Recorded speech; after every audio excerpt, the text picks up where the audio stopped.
So I'm going to tell you a really interesting story now of civil war within the Democratic Party and why it's awesome. Not awesome as in fun, although it's fun as you're about to see. But it's really important and strategic.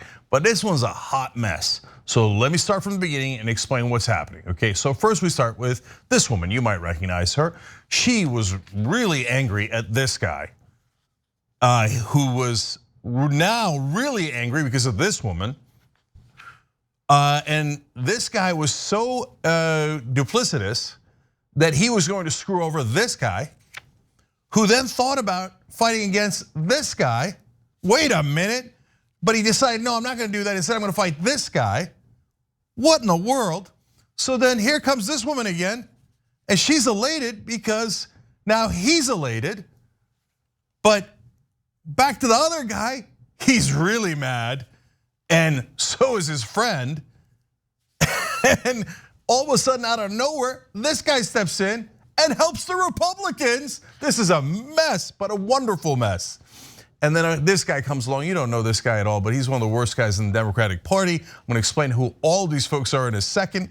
But he's really the guy talking for this guy who he worked for a long time. And this dude ain't happy either. And I'm glad he's not happy. There's only one guy happy in all of this mess, and it's this guy. Oh, I know that guy. All right, so let me explain now. So gerrymandering, it happens all across American politics. If you follow politics at all, you know about it. And what is that for those of you who don't know? Normally you should have districts that look like roughly like squares, rectangles, normal size and shapes, as every other country does, to determine, oh, okay, that's the congressional districts in New York, for example. But we don't do that in America. We allow our politicians to pick their own voters so that they can't possibly lose. I'll give you an example from Texas. This is what a gerrymandered district looks like. And if you don't live in America, you're gonna say, what? How are those people related? They're not even in the same city. And look, what the hell is that shape, right? No, that's, in that case, Republicans picking a district that they like that is specifically carved out of voters that they think will pick them instead of the Democrats. Now, the Democrats try to do likewise in the states that they control, but they're bunglers, serial bunglers. So they try to do it in New York, and they totally screwed it up. So let me tell you, here's a quote from the intelligence that explains what the congressional seats in New York were and what they wound up becoming. So they explain, under the current map, Democrats represent 19 congressional districts in the state, and Republicans 8. Under the legislature's map, so that's the new map that the Democrats wanted in the new gerrymandered districts because of the new census, most political prognosticators thought that it gave the Democrats a shot at winning 22 seats, reducing the Republicans to a mere 4 seats depending on the national climate. So do you get that so far? They redistrict the hell out of the state. New York's a blue state, so Democrats are trying to go from 19 seats to about 22 seats, except they run into a bunch of Republicans and Andrew Cuomo. And what happens next? A Republican judge in Boondocks in New York, hold for Andrew, he's gonna come into the story in a second. The Republican judge says, I don't like the Democrats' map. I'm a Republican, I say no. Did any Democratic judges do that in any of the red states where they gerrymandered the living crap out of it to give the Republicans an unfair advantage? No Democratic judge did that. But a Republican judge is like, I don't care, I'm partisan, I don't want it. And then another set of Republican judges agree with him on appeal, and all of a sudden they throw out the Democratic map. They're only down to now 20 seats, it looks like, instead of the 22 they were gonna get. Now, why is that important? And by the way, the last set of Republican judges, now we go to Cuomo, relied on Andrew Cuomo coming out of the, basically out of the political graveyard and writing an op-ed saying, now remember guys, when I wrote the original bill back in 2014, I was trying to help Republicans, and even though the Republicans are not at all in charge in New York anymore, I want to split power with them. So the Republican judges go, look, there's your former Democratic governor, Andrew Cuomo, and he says we should help the Republicans. Well, I guess that's what it is, right? So that's Andrew Cuomo's big FU to the Democratic Party that kicked him out for all the scandals that he had. So once they did that and they're down to 20 seats, now a bunch of Democratic incumbents have to fight each other because there's not enough seats, especially in southern New York. So now back to the guy that you might not have recognized in the original pictures. This guy is Sean Patrick Maloney, okay? So he is the, let's go to the guy after Cuomo. There you go, and that he's on the left. Now, he's a really important character because he's the head of the DCCC. What that means is he's in charge of fundraising for the House Democrats so that they could raise enough money to protect incumbents. On the right is Mondaire Jones. Mondaire Jones is a progressive Democrat who's also in New York. Sean Patrick Maloney says, well, you know what? I'm not gonna run in my own district. I'm gonna go to Mondaire Jones' district and run in his district to try to kick him out. Then Mondaire Jones then has to decide, do I stay and fight Maloney or do I move to Jamal Bowman's district and then we fight? But wait a minute, Mondaire Jones and Jamal Bowman are both progressive Democrats from New York. So there's one set of folks here that I have to give tremendous credit to, and that is Mondaire Jones' staff. If the intelligencer is right, when Mondaire Jones was considering running against Jamal Bowman, apparently almost his entire staff said that they would quit if he ran against another progressive like Jamal Bowman.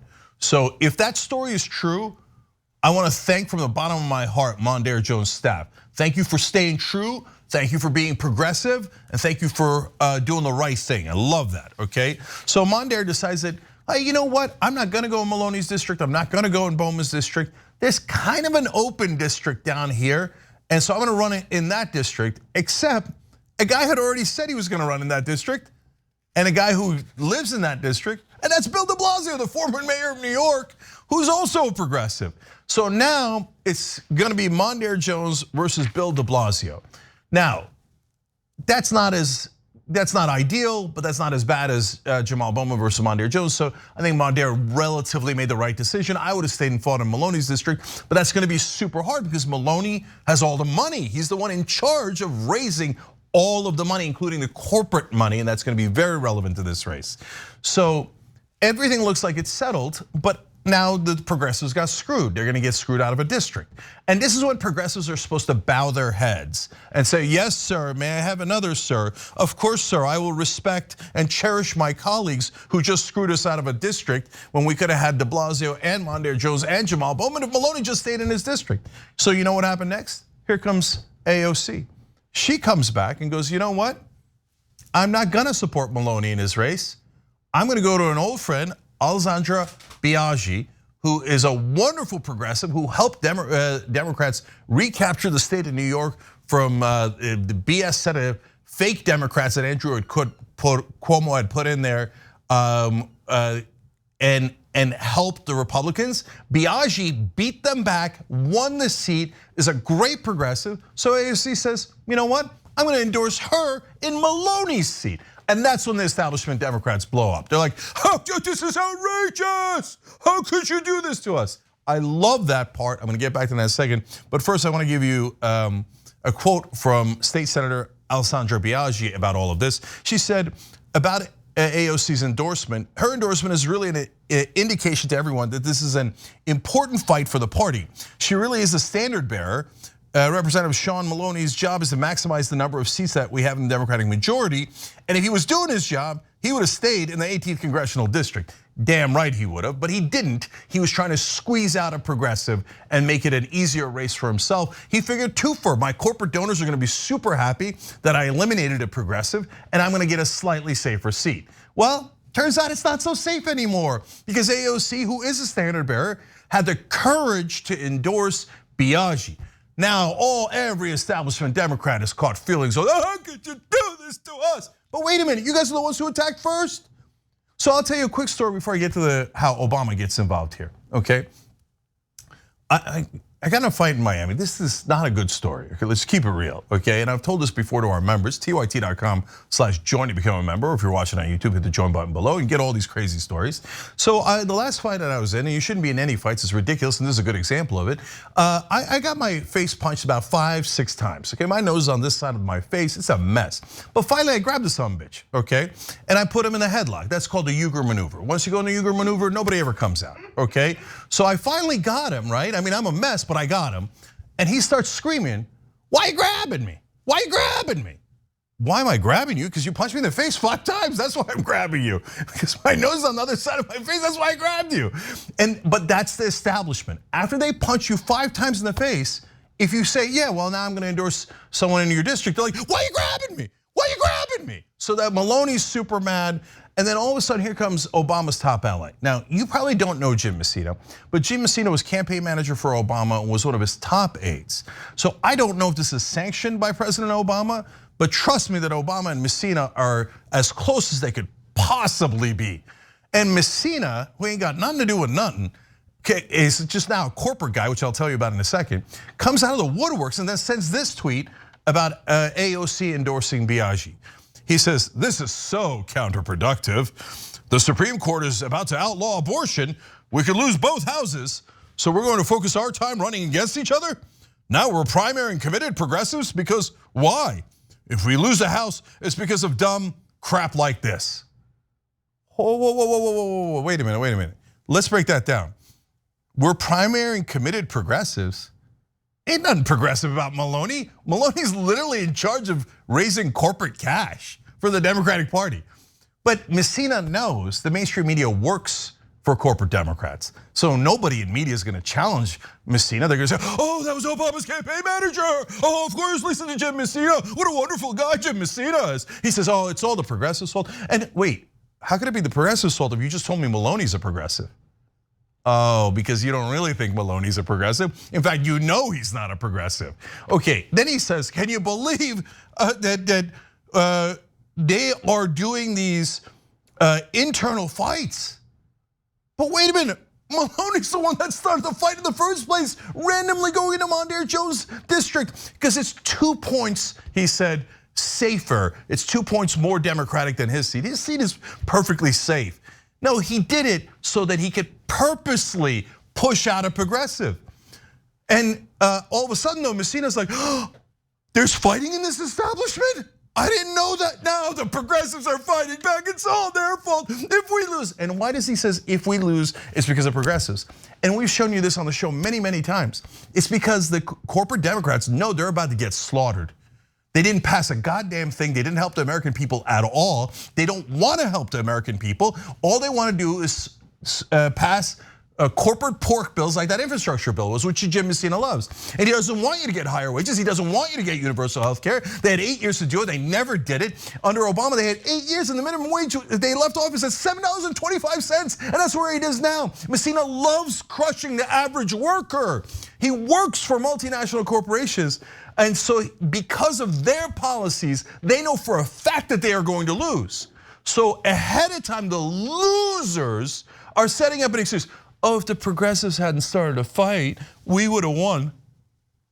Okay, you know you weren't gonna win, and you know the progressives didn't start the fight, and you know that you're gonna lose because of you, despite the fact that progressives actually pushed you to do incredibly popular bills that could have helped you in those elections. So I want to tell you, other than being Obama's right-hand man through a lot of his campaigns, both of his campaigns, especially the second one, here's what Messina's up to lately.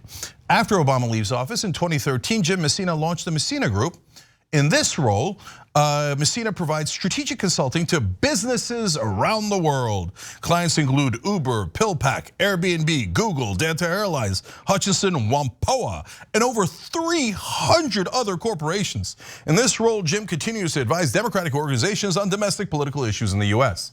I love that last sentence because they didn't even bother taking it out. They brag, that's from his website. He brags about it. He's like, I represent 300 corporations and I influence Democratic policies to help those corporations. That's on his website. He brags about it. He's the one that has turned the Democratic Party into the corporate, disgusting, pro oligarchy company, I just almost accidentally called it a company, into the party that it is now. It's the party that says, no, I don't want a higher minimum wage. I don't want a child tax credit. I don't want paid family leave. I want corporations to get everything. That's what Jim Messina is about, and he brags about it. And then he says, oh, I'm worried about progressives. These guys are a joke. I'm gonna read you one more thing from his website. Messina continues to provide insight on news outlets such as MSNBC, CNN, Bloomberg, Fox News, BBC, and others. Does he? Of course he does. And note that he's on all 3 of the cable shows, cable networks. Why? They all love the corporate message. All their fights are fake. All their fights are about culture wars when they're helping the Jim Messinas of the world rob you blind.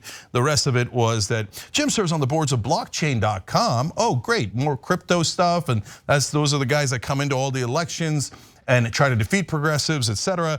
I don't know about that company in particular, but the crypto guys do. Vectra.ai, Lanza Tech, United States Soccer Foundation, etc., etc., etc. So, and that's Obama's top boy, as I told you. So Obama and Messina and Maloney and Hakeem Jeffries, who is another conservative corporate Democrat that I showed you earlier, they're all furious. But guys, why am I happy? Because for my whole life, establishment Democrats have been punching progressives in the face. And progressives in Congress just take it and say, thank you, sir, may I have another? And they never, ever, ever fight back. And what do we learn between the fights between the Democrats and the Republicans? When the Republicans punch, punch, punch, punch, punch, and the Democrats never counter, the Republicans win, because that's the only message that anybody ever heard. That is why the Democratic Party, even though it's a massive advantage in voter registration, policy issues, etc., has been losing my entire life because they never punch back. They do punch progressives, and then progressives never punch back.